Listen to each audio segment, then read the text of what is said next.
morning, everyone. I'm Susan Finch, and I'm here with Stepan Hovnanian, and we have Mike Blumenthal with us. What do we have to feed Google as far as correct information, and maybe where are some of the best places for that, so that we can, at least get the good information out there in the right way, and then maybe after that we'll talk about ways that we can get rid of some of the bad information. Well, and find ourselves too. We don't even know. Yeah.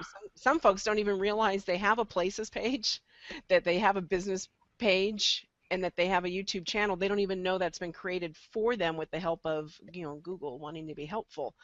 So it's tracking all of that down as well. So Mike, where do you want to start? Which piece of that? So Google stores all local data in a database, right? It's this canonical place, and they literally send that data wherever it's needed, right? They send it to Plus for a Plus page. They send it to Maps. They send it out to Glass. They send it to the front page of Google for the 7-pack or the Knowledge Panel. So there's a canonical set of data that sits in a database, and Google basically provides a local as a service to any other Google product that needs it. My Business or Plus or wherever. So local is viewed as a service. It's not really a thing. You don't control that, right? Google perceives this local listing as critical. If they don't believe the information you gave them, they're going to check against other sources. So the way they assemble a local listing is they create what's sort of known as a cluster. They basically buy data from the top tier data providers. These are people who put together lists and verify lists. InfoUSA, which is Express Update, Localese, Axiom, which is mybusinesslisting.myaxiom.com or something. They may also get it from other parties like Superpages, but they buy these lists, and then they get data from you, and they get data from user-generated content that says this place is open, this place is closed, via MapMaker, via Maps. So they have multiple data sources that they use as a primary reference to know that a business exists. In fact, you saw the other day they just started selling domains. My thought is it's not a huge money play for them, but it's a great place to get new business data, right? That new businesses are coming online, they're buying domains. So Google's very concerned with keeping their data fresh. So they buy this stuff, they assemble it in the local listing, and the best way for somebody to influence it, there's several ways, but one is to make sure that your data is clean at all of the primary and secondary data suppliers. Now at the secondary data places like the IYPs and Yelp, Google typically will match the data there against the known canonical listing and scrape those things for enhanced data, reviews, photos, but they can't do that if they can't match it based on NAP, name, address, phone number. So it's really important that for any given location, you have one consistent name, address, and phone number. It means that call tracking numbers have to be used incredibly carefully. Better not to use them if you don't know what you're doing, but they can be used. You have to be used very carefully. But so you really want this consistency. And the problem with the local ecosystem that Google looks at is several issues. One, it's not real time. It's basically sneaker net. It's very slow. Some of these people are moving to real time, like Yext and InfoUSA and Google, but there's still a lot of delays in it. And also, once a piece of data gets into the ecosystem that Google sees, very hard to get it out. So the problem is that if Google sees conflicting pieces of data, they may update your record. You've seen that notice on your local listing. Oh, we've changed your listing. Well, thanks, but they got it from a place they trusted more than they trust you. Or worse, they're going to split your cluster into multiple clusters, and we all know the name for multiple clusters, right? It's so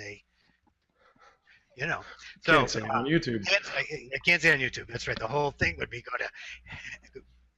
wouldn't go there. It would just be not appropriate. So anyways, it creates multiple listings at the same location. That's worse because then the strengths that Google would assign to any given listing is diluted. You're less likely to show in search. You're less likely to show where it's critical. So it's important that you start by doing what's called a NAP audit. If you have a business location and you're interested in using Plus, you want to start by doing a NAP audit. NAP audit is there's 3 good sites where you can basically see what the other sites see about you.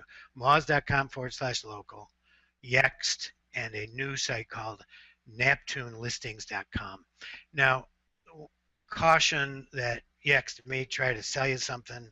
If you give them your phone number, you feel free to ignore them. They all offer services as well, but they do a good job of reporting out where you are seen and how you are seen.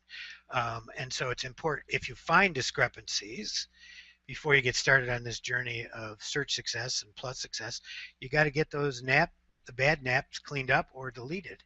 And you need to start at the top tier providers we talked about and move your way down to the top 20 or 30, uh, you know, top directories, both horizontal directories like yellowpage.com and superpages, Yelp, as well as vertical directories in whatever industry you're in.